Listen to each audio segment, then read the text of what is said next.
गुड्डू यादव जिंदाबाद जिंदाबाद जिंदाबाद। गुड्डू यादव जिंदाबाद जिंदाबाद जिंदाबाद। अरमान यही सबके दिल में सब लोगों ने है ठान लिया।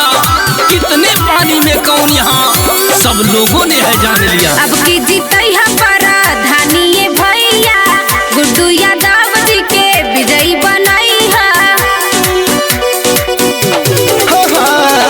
अब की जीतई हमारा धानिये भैया गुड्डू यादव जी के विजयी बनई है।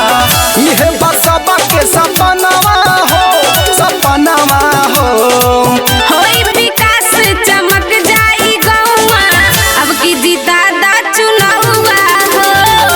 होई विकास चमक जाई गौवा अब की जीता दा चुनौआ हो।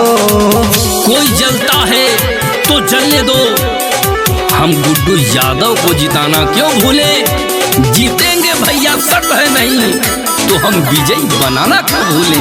गुड्डू यादव जिंदाबाद जिंदाबाद जिंदाबाद। गुड्डू यादव जिंदाबाद जिंदाबाद जिंदाबाद। भैया गरीब के देवेले साथ हो दिन हो या चाहे हो रतिया न कहबो बहानवा करेले ई सब कर कहनवा करेले। भैया गरीब के देवेले साथ हो दिन हो या चाहे हो रतिया न कबो बहानवा करले ई सब के कहनवा करले।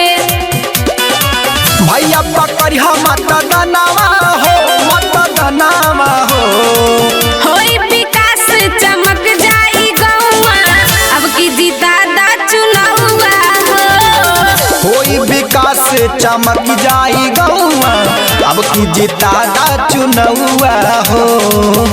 अरमान यही सबके दिल में सब लोगों ने है ठान लिया।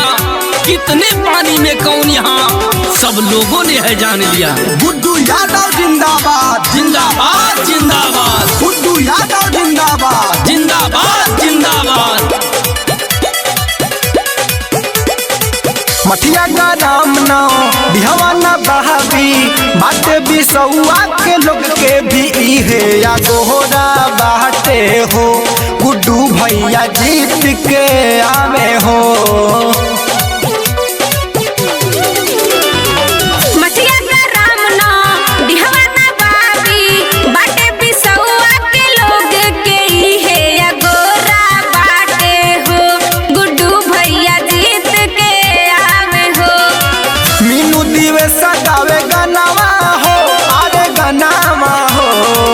होई विकास चमक जाई गौवा अब की जीता दा चुनावा हो। होई विकास चमक जाई गौवा अब की जीता दा चुनौआ हो। अब की जीतई हमारा धानिये भैया गुड्डू यादव जी के विजयी बनाई है। अब की जीतई हमारा धनिये भैया गुड्डू यादव जी के विजयी बनई है। यह बसबा के सपनावा हो सपनावा हो होई विकास चमक जाई गौवा अब की जीता दा चुनावा हो। होई विकास चमक जाई गौवा अब की जीता दा चुनौआ हो। होई विकास चमक जाई गौवा अब की जीता दा चुनावा हो। होई विकास चमक जाई गौवा अब की जीता दा चुनौआ हो। Ankita digital recording studio Campierganj Gorakhpur. Mobile number 7572063980। धन्यवाद।